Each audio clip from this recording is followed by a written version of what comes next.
Would you want to hear how the hub should not sound? Well, I have an example for you.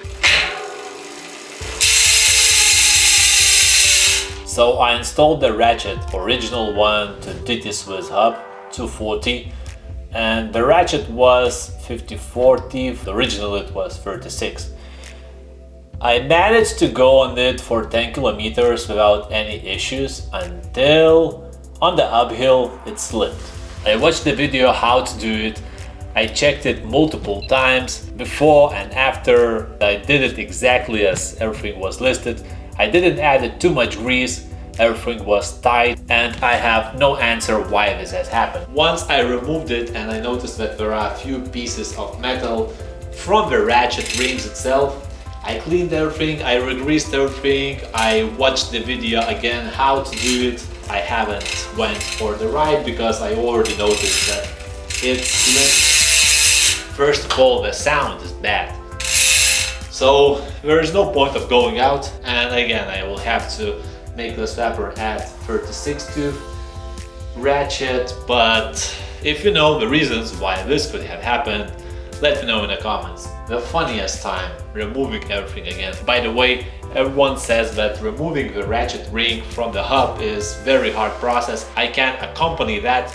First time I had very hard time removing it, and now I purchased this extender, so hopefully it will be an easier process, but I'm not exactly sure, so we will see.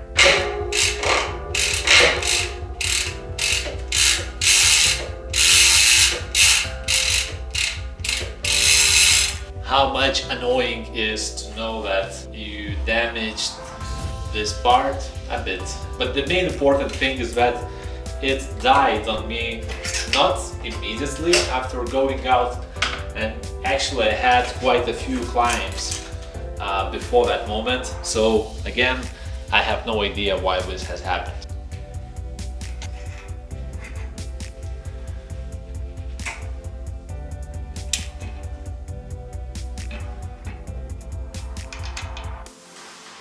So there are definitely not too much grease.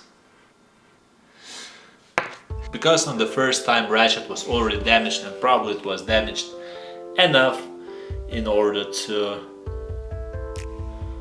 for it to no longer work, so it's not engaging well. The hardest thing is to remove that ring from the hub. The remaining parts, here is the free hub,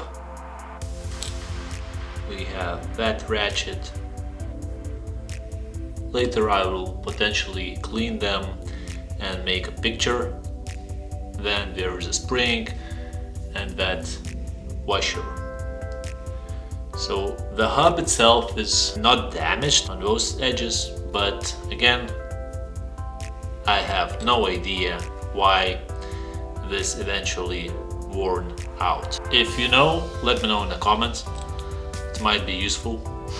So because it's really tight, but at the same time I haven't driven on it too much, so maybe, just maybe, I will make it happen. So I will use 22 socket and this massive bad boy. Okay, so the most important thing is to hold it tight.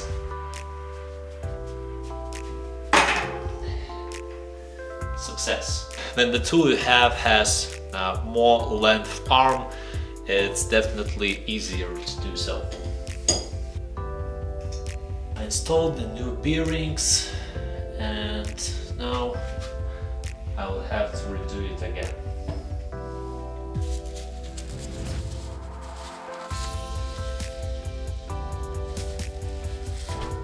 So you can see that there are some damage.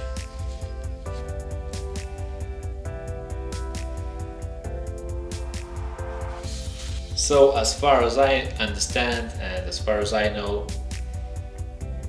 this was kind of built as it should be, but for some reason it failed. And it failed on relatively steep climb. Then I was pedaling standing. Do you know the reasons? If you know, let me know in the comments.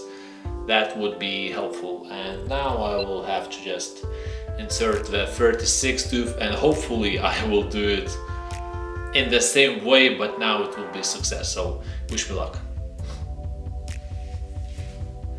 The reason why I changed them to ceramic speed I will cover a bit later in the video. So if this procedure fitting into the Scott Spark is interesting to you, let's jump in.